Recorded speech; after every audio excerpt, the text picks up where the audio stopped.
이번에는 그 대추 나무를 심고, 그 다음에 심은 후에 관리, 재식, 심는 거를 재식이라 그런다, 그죠?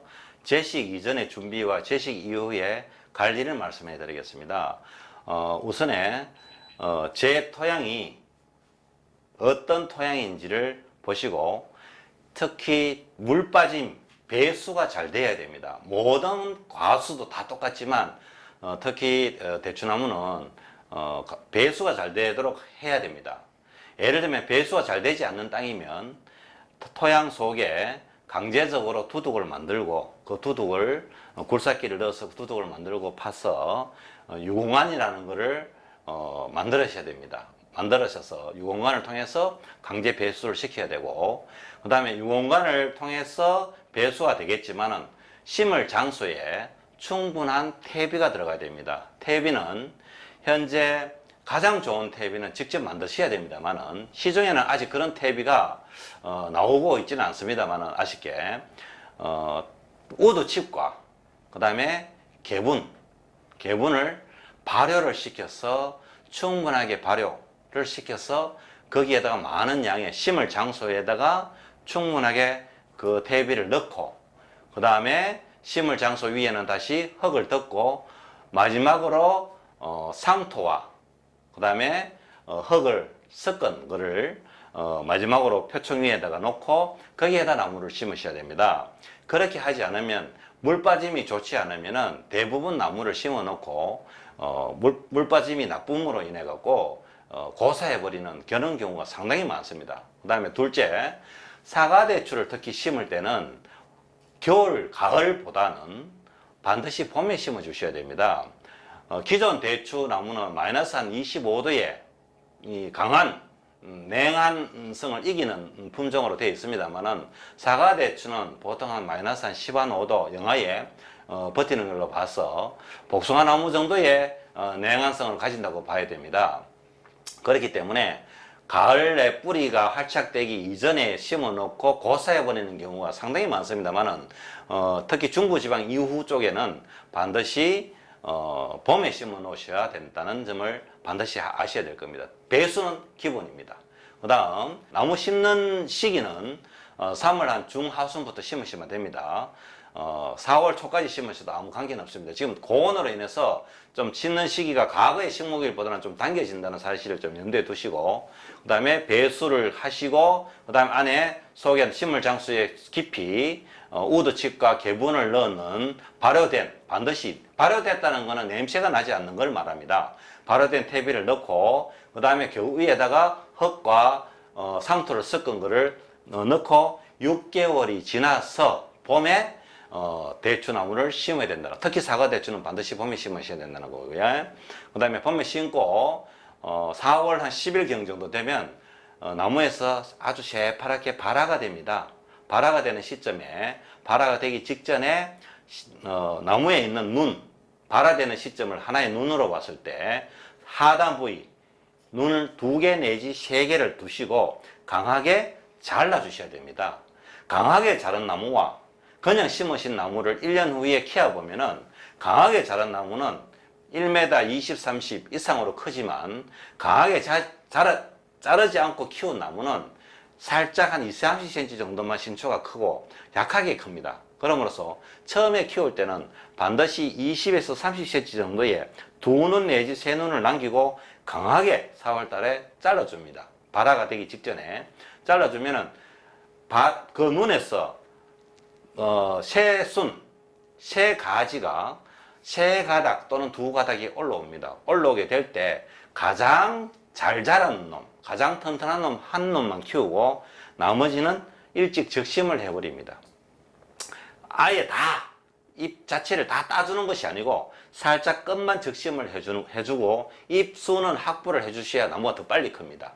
그리고 잎 새로 올라오는 가장 튼튼한 놈 하나의 새 가지는 계속 병충해가 먹지 않도록 살충제를 충분하게 나무 키울 때는 사용을 해주셔야 되고, 혹시나 살충제를 사용하기 싫고 무농약으로 가실 분들은 살충제 대신에 다른 황이라든가 또는 천연 어떤 자재를 사용하시는 게 바람직하다고 생각합니다. 그리고 나무가 비바람에 또는 새가 거기에 잘 않기 때문에 그런 어떤 꺾어짐 현상, 바람에 어떻게 꺾어지는 현상을 막기 위해서 지주대를 설치를 하고 살짝 묶어주는, 새순이 자라면 묶어주는 그런 것도 하나의 방법입니다. 그리고 첫 6월달, 7월달이 되면은 나무가 되게 빨리 커 올라옵니다. 커 올라올 때는 새순이 자라는 그 처음에 시작되는 새 가지가 자라는 부위가 목질화가 될 때, 초록색이 나무 색깔로 살짝 변할 때 제일 위에 있는 끝순을 살짝 잘라줍니다. 살짝 손톱으로 잘라줘도 관계없습니다. 그것을 잘라주는 이유는 잘라주지 않으면 하단 부위가 약하고 상단 부위만 옆 가지가 커지는 기형아 현상, 가부스 현상이 생겨버립니다. 그럼 하단 부위를 한 층을 마련해 주기 위해서 그 격가지를 자라게 만들어 줘야 되는데 그것이 힘들어 버립니다. 그러니까 대부분은 그냥 두는 경우가 상당히 많습니다만은 반드시 제일 상층부를 자라는 밑에가 목질화가 시작될 때 제일 위에 부분을 살짝 적심을 해 주셔야 된다는 점을 잊지 마시기 바랍니다. 그 적심해 주는 이유는 상층부 기부에서 자라는 게 생성되는 게 옥신이라는 호르몬입니다. 그 호르몬을 일시에 자라는 것을 삭제를 해줌으로써 제거를 해주면은 이 호르몬들이 자라는 성분이 아래 위로 격가지로 가게 됩니다. 그러므로써 하단에 있는 격가지가 튼튼해진다는 사실입니다. 그렇게 하시고 겨울이 되면은 그 격가지를 다 강하게, 옆에 있는 격가지를 강하게 잘라 주셔야 되고 상층부에도 강하게 잘라 줘야 되는데, 잘라 줘야 되는 시점은 하층부에 단을 구성하는 게 동서남북으로 일단 하층을 단을 구성을 합니다. 단을 구성을 하는 것은 지표면에서 보통 한 5, 60cm 정도 되는 위치에 1단의 첫 엽가지가 생성이 되고, 그 다음에 엽가지가 생성이 되고 난 다음에 보통 한 10cm, 5cm 간격으로 동서남북으로 이렇게 격가지가 형성이 되어 있습니다. 격가지가 형성이 되어 있는 것을 4가지 정도 동서남북으로 형성을 해주고 그 윗부분에 바로 강하게 잘라주셔야 됩니다. 그게 겨울의 전정 방법입니다. 전정 방법이고, 격가지도 역시 마찬가지로 강하게 한 눈 내지 두 눈을 남겨놓고 강하게 잘라주셔야 된다는 겁니다. 그게 겨울 전정의 포인트입니다. 포인트고, 만약에 격가지가 실수로 인해서 생육기에 6월달, 7월달에 위에 상층부에 적심을 하지 않고 격가지를 위층만 이렇게 자라게 됐을 경우에는 그래도 상심할 필요는 없습니다. 나무는 강하게 잘라주면은 아랫부분의 하층부에서도 없던 격가지가 강하게 눈에서 튀어나오게 되어 있습니다. 그런 격가지를 또 활용을 하게 됩니다. 단지 시간이 좀 더 전략이 되겠죠. 그죠? 앞전에 말씀드린 방법을 사용하신다면 시간이 많이 전략이 된다고 보여집니다. 그런 점은 염려 안 하셔도 됩니다. 그 다음에 다음 해 봄이 되면은 여름 똑같이 이렇게 격가지에서 커 올라옵니다. 나무는 옥신의 호르몬으로 인해서 직립을 하게 됩니다. 항상 직립을 해서 크게 됩니다. 나무들은 직립을 해서 크갈 때 6월달, 7월달 되면 역시 격가지에서 자르는 부위에서도 눈이 직립을 해서 커 올라오고, 그 다음에 위에 상층부에도 강하게 잘라놨던 부위에도 직립을 해서 다시 커 올라가게 됩니다. 커 올라갈 때 위 상층부는 역시 마찬가지입니다. 6월달, 7월달 되면 밑에 하단 부위에 커 올라가는 부위가 목질화가 될 때 상층부를 역시 마찬가지로 1년생 여름에 전정하듯이 6, 7월에 전정하듯이 똑같은 방법으로 적심을 한번 해놓으시면 되는 겁니다. 그죠? 그 다음에 옆에 있는 격가지에서 자라는 게 나무는 자기가 저절로 이렇게 눕지는 않습니다. 다 이렇게 직립을 하게 됐을 때 역시 마찬가지로 이 자라는 부위에서, 자라는 시작점 이 부위에서 이 부위가 목질화가 될 때 이 끝부분을 살짝 적심을 해주시고 이 부분을 살짝 유인을 해 주셔야 됩니다. 하단 부위로. 유인을 해 주셔야만이 다음에 또는 그 당해에도 여기에 많은 과일이 열릴 수 있습니다. 이렇게 유인을 해 주시면은 상천부에 그가 가는 그거를 아버지에 해당한다면 이거는 아들에 해당하는 겁니다. 그 서열을 정리를 해 주셔야 됩니다. 그냥 두면은 아버지와 아들이 서로 이기겠다고 이 경쟁을 하게 되어버립니다. 나무는. 그래서 살짝 목질화가 될 때 적심을 하고 유인을 해 놓으면 여기에서 겨드랑이에서 뭐가 만들어지나 그러면 기부에서 여기 겨드랑이에서 사이토킨이라는 호르몬이 만들어져서 전체적으로 영향을 주게 됩니다. 이 사이토킨은 그 생식생장에 즉 꽃을 피고 열매를 맺는데 유용한 호르몬입니다. 그래서 만들어져서 이렇게 전해집니다. 만약에 이게 각도가 올라가면 올라갈수록 뭐다? 옥신이라는 호르몬이 작용을 하기 때문에 서로 컬려는 성질을 가집니다. 그래서 자기가 열매를 맺고 본능에 과일을 맺고 결실을 하는 거는 하지를 못합니다. 즉 말씀을 드리면 각도가 되게 중요하다는 이야기입니다. 그런 점만 유의하시면 되고 그다음 나머지도 다 그런 각도를 유인을 해주시면 되겠습니다. 그다음 겨울 전정은 그렇게 유인이 되는 부분에 대해서 다시 강하게 잘라서 다시 이렇게 올라가는 부분.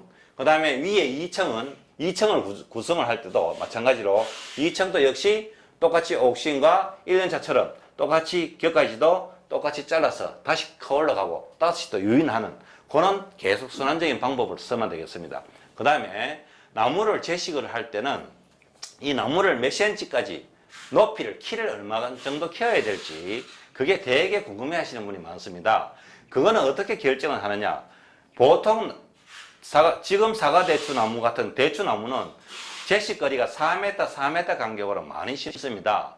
이 4m, 4m로 심었을 때 정방향으로 심지 말고 이쪽에서 4m 간격으로 심으면 여기는 2, 6, 10 쉽게 말해서 지그재그 방식으로 나무를 심어 주셔야 됩니다. 그게 통풍이라든가 햇빛이라든가 나무한테는 더 좋다.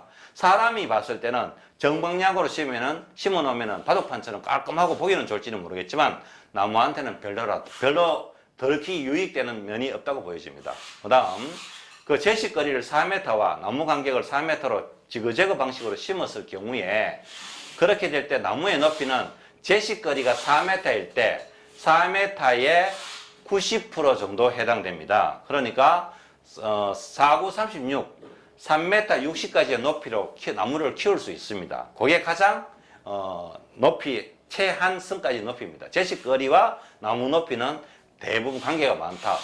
그런 점인데 저는 권장하고 싶은 높이는 한 2m 한 50 정도 됩니다. 왜냐하면 사과대추를 수확을 해서 또 대추를 수확을 해서 그것을 일반 시장에 낼 거냐 아니면은 백화점이나 더 고급화시킨 직거래를 할 거냐고 가정했을 때 차후에 비가림이라든 시설을 통해서 재배를 한다면 더욱더 빛깔이 좋은 대추를 재배를 하지 않을까라고 판단이 될 때 그 제식 높이가 높으면 높을수록 그 비가림 시설비는 엄청나게 들어갑니다. 그러니까 비가림 시설이 간이 포도 비가림처럼 재배를 시설비를 낮게 할 수 있다면 제식 거리를 넓더라도 높이는 2m 한 50 정도로 한 2단 층을 구성할 때 1층, 2층 정도로 구성을 하시는 게 가장 바람직하다고 보여집니다.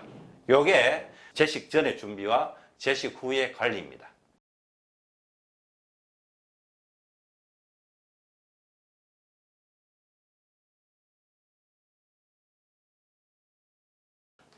이번 과정은 뿌리입니다. 대추나무에 자라는데 가장 중요한 요소를 하나를 꼽으라면 모든 가수는 다 마찬가지입니다. 특히 대추는 배수가 가장 중요합니다. 뿌리가 숨을 쉬고 호흡을 할 수 있어야만이 되기 때문에 가장 중요한 것은 강제 배수 또는 자연 배수를 시키든지 배수가 될 수 있도록 하는 거고, 그 다음에 제식을 하기 이전에 뿌리가 1년에서 나무가 크는 5년까지가 가장 중요합니다. 대부분 보면 나무를 그냥 아무런 토양 속에 조치를 취하지 않고 그냥 심는 경우가 거의 99%입니다. 그렇게 하지 마시고 뿌리가 먹을 수 있는 5년 동안 먹을 수 있는 양질의 영양분을 토양 속 깊이 넣어 주셔야 됩니다. 지금 현재 토양 속에 넣어 주지 않고 토양 위에다 심어 놓고 위에다가 퇴비를 주는 경우가 대부분인데, 그렇게 하면 뿌리가 지상부 위쪽으로 올라오게 됩니다. 뿌리의 역할은 물과 둘째 영양분을 찾아가는 역할을 하는 겁니다. 특히 9월달, 8월달에서 9월달에 우리나라는 대부분 가뭄기에 속하게 됩니다. 속하게 됨으로써 뿌리가 건강하고 깊이 내려간 뿌리가 만들어질수록 가뭄을 덜 타고 특히 과일의 열매, 대추의 열매가 더욱더 맛 좋고 건강하고 병 없는 열매가 만들어지는 것입니다. 그렇기 위해서라도 뿌리 속에 심기 이전에 퇴비와 또는 배수, 그 다음에 그렇게 하고 난 다음에 재식을 하시고, 재식을 하고 난 다음에 위에 퇴비를 주시더라도 밑에 뿌리가 물과 영양분을 찾아 내려가기 때문에 더 깊이 뿌리가 내려가는 그런 효과를 거둘 수 있을 겁니다. 그 다음에 두 번째, 그런 뿌리가 물을 찾아가고 깊이 있게 퇴비를 찾아갈 수 있도록 만들어주기 위해서는 물을 주는 방법이 되게 중요합니다. 대부분 지자체에서 시설을 이렇게 해주는 경우가 시범 사업이나 또는 사업을 통해서 하는 경우가 스프링클러로 대부분 하게 됩니다. 스프링클러를 하게 되면은 토양 속에 물이 들어가는 게 반달 형식으로 얕게 들어갑니다. 물론 대추 뿌리가 토심에서 한 50cm 전후로, 그 다음에 1m 전후로가 한 70% 정도가 뿌리가 배치가 다 되어 있습니다. 되어 있기 때문에 가뭄에는 지장이 없습니다만은 뿌리가 더 깊이 내려가려고 하려면 물을 주는 방법이 점적 관수로 해주셔야 됩니다. 열을 식혀주는 것은 스프링클러로 해주시고, 물을 주는 것은 점적으로 해주셔야만이 아주 깊이 있게 내려가게 됩니다. 그러면 뿌리가 물을 찾아가게 되고, 그 다음에 영양분을 토양 속에 미리 넣어둔 영양분을 찾아가게 되면서 5년 동안에 그냥 생땅에다가 심고 표층 위에다가 퇴비를 준 경우와, 그 다음에 심기 전에 유공관을 하고 양질의 퇴비를 만들고 점적으로 물을 토양에 관수를 했을 경우하고 5년 후를 보면은 나무의 크기가 배 이상 차이가 나 있을 겁니다. 그렇게 되면 시간적으로도 10년 걸릴 수확을 하기 위해서 10년 걸릴 걸 5년 만에 수확을 함으로써 아무래도 경제에도 도움이 되고 양질의 대추를 생산하는 데도 도움이 되리라고 생각합니다. 과일의 가장 큰, 그 다음에 나무의 건강을 가장 크게 작용하는 것은 바로 뿌리다 라고 생각이 됩니다. 이상입니다.